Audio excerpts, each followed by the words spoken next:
If Miss Brokaw was not with her father, he would take Gregson fully into his confidence. The next morning he dispatched a messenger with a letter for MacDougall, at Blind Indian Lake, warning him to be on his guard and to prepare the long line of sub stations for possible attack. All this day Gregson remained in the cabin. "It won't do for me to make myself too evident," he explained. "I've called for Lord Fitzhugh's mail, and I'd better lie as low as possible until the corn begins to pop." Philip again searched the forests to the north and went with the hope of finding some trace of Pierre and Jeanne. The forest people were beginning to come into Churchill from all directions to be present at the big event of the year, the arrival of the London ship, and Philip made inquiries on every trail. No one had seen those whom he described. The fourth and fifth days passed without any developments. So far as he could discover, there was no Fort o' God, no Jeanne and Pierre Couchee. He was completely baffled. The sixth day he spent in the cabin with Gregson. On the morning of the seventh there came from far out over the bay the hollow booming of a cannon. It was the signal which for 200 years the ships from over the sea had given to the people of Churchill. By the time the two young men had finished their breakfasts and climbed to the top of the ridge overlooking the bay, the vessel had dropped anchor half a mile offshore, where she rode safe from the rocks at low tide. Along the shore below them, where Churchill lay, the forest people were gathered in silent, waiting groups. Philip pointed to the factor's big York boat, already 2/3 of the way to the ship.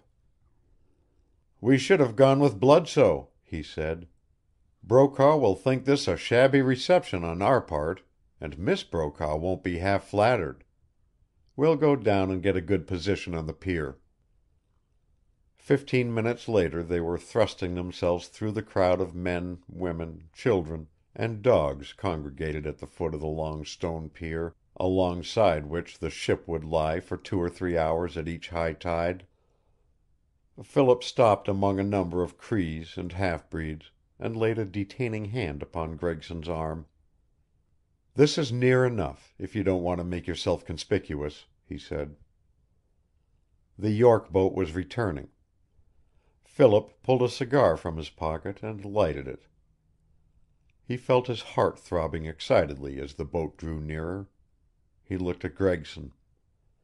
The artist was taking short, quick puffs on his cigarette, and Philip wondered at the evident eagerness with which he was watching the approaching craft.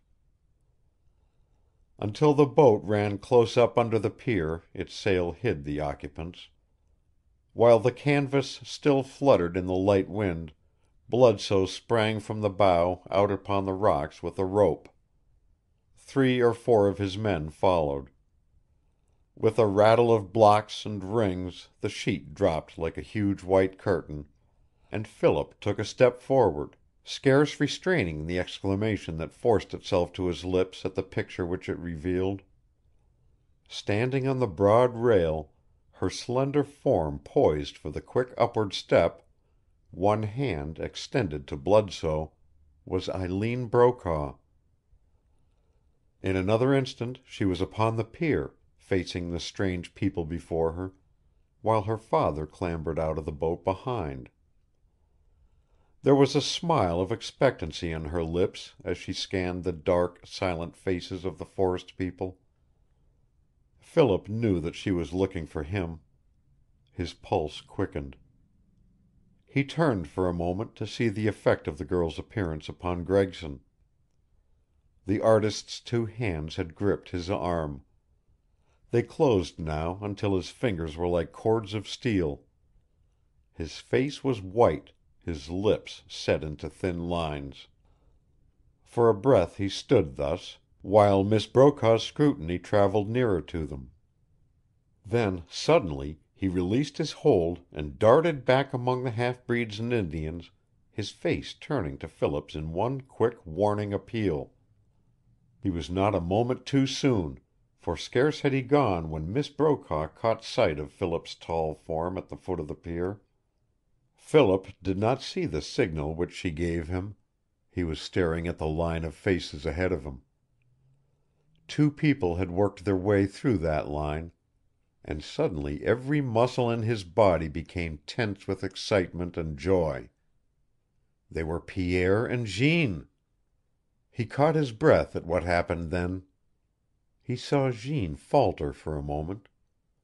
He noticed that she was now dressed like the others about her, and that Pierre, who stood at her shoulder, was no longer the fine gentleman of the rock. The half-breed bent over her, as if whispering to her, and then Jeanne ran out from those about her to Eileen, her beautiful face flushed with joy and welcome as she reached out her arms to the other woman. Philip saw a sudden startled look leap into Miss Brokaw's face, but it was gone as quickly as it appeared. She stared at the forest girl, drew herself haughtily erect, and with a word which he could not hear, turned to Bludsoe and her father. For an instant Jeanne stood as if some one had struck her a blow. Then slowly she turned. The flush was gone from her face.